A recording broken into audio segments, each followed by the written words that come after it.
Where Britain once minted its coins, China now wants to mint influence. For 8 long years, China has been trying to turn its super embassy dream into reality in the United Kingdom. Just next to the Tower of London, Beijing wants a lavish compound all to itself. This building used to be home to the Royal Mint Court until 1975, when it produced its last British coin. Then in 2018, China paid 255 million pounds, that's about 341 million US dollars, and bought this building. And that started the push and pull. Governments came and went, agendas changed, but Xi Jinping did not get his super embassy. In August of 2024, within a month after Labour won the general elections, the Chinese president asked Keir Starmer to intervene personally in their first call. Don't be mistaken, it's not like China does not have an embassy in London, it does. It's in fact on the same street as Poland's and Kenya's. Beijing's reasoning behind wanting another embassy, the super embassy, just 30 minutes away, is to quote-unquote promote understanding and friendship with London. But not everyone is buying this, especially these people out on the streets. They are worried that China will turn this 208-room underground complex in the heart of London City into a hidden detention center. The Hong Kong authorities placed a 1 million Hong Kong dollar bounty on my head because of calling for democracy in Hong Kong.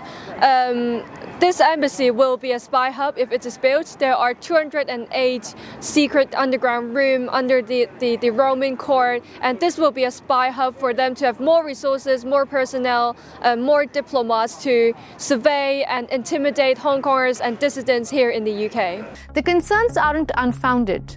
There are multiple accusations against China for operating quote-unquote secret police stations on foreign land. From the front, some of these locations appear harmless, some registered as Chinese restaurants, the others as cultural centers. But behind the scenes, investigators and human rights groups say that they have been used to monitor, intimidate, and coerce Chinese nationals who speak out against Xi Jinping's government. These fears gained real-world weight in October of 2022, when a Hong Kong pro-democracy protester was forcibly dragged into the Chinese consulate in Manchester during a demonstration. Security risks have been raised, especially after Telegraph uncovered that one of the secret basements runs directly alongside cables transmitting ultra-sensitive financial data of the United Kingdom. I'd say the Chinese government do need a new embassy, probably somewhere in London, but definitely not the Royal Mint Court, given that there are sensitive cabling right underneath this building, and the Chinese have now built a room that's just 1 meter away from those cables. The deadline set for the UK to approve or disapprove this embassy is 20th of January, that is tomorrow. And the timing couldn't have come at a worse time for London, for 3 reasons. First, Starmer is hoping to visit China by the end of this month. If it happens, he will become the first UK Prime Minister to make the trip since 2018. And a green light on the embassy would be the perfect segue to the historic visit. Second, the new embassy will be rejoiced by those who work in the British embassy in Beijing. You see, the row has become so personal for Xi Jinping that he has rejected all British plans to redevelop its outpost in China's capital, even if that has meant that the British staffers are working in a decaying building. And third, of course, is geopolitics. In the age of Trump and his tariffs, many Western countries are turning to China to soften the repercussions of their betrayed friend.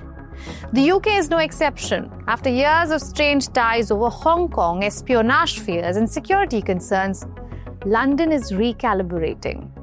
Trade, investment, and access to Chinese markets are back on the table. And that is why the UK is hopeful a decade-old embassy dispute stalled by British back and forth will not derail its broader reset with Beijing.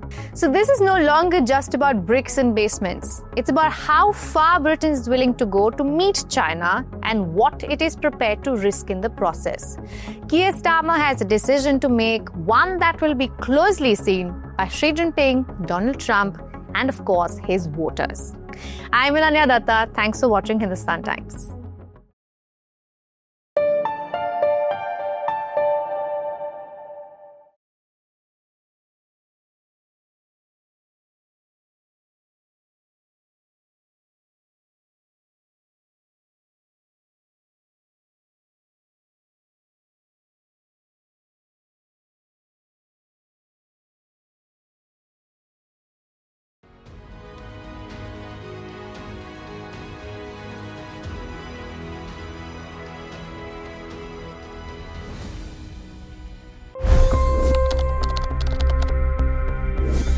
25 crore गरीब गरीबी को परास्त करके बाहर निकले।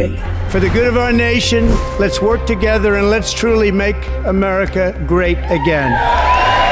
The fastest news breaks. Requested PM saying that look, you will have to speak to Putin and to Zelensky. The biggest newsmakers. The relationship with India is probably the most important bilateral relationship the US will have for the rest of this century. The capital delivered quite an election result today. Expert analysis. The million-dollar question today is how to stop this dance of death. Ground reports. I'm standing at the crossroad of the Kumbh Mela. Behind me are more than 100 entry ghats. Long-form interviews. Exclusionary politics is reflected in Manipur case as well. You don't bother because this is a small state. Deep dive into burning issues. It's often said DRC could be the richest country in the whole world. It's because of what sits underneath. Why exactly did the US topple the Sheikh Hasina government? HT videos. We don't just break news, we break it down.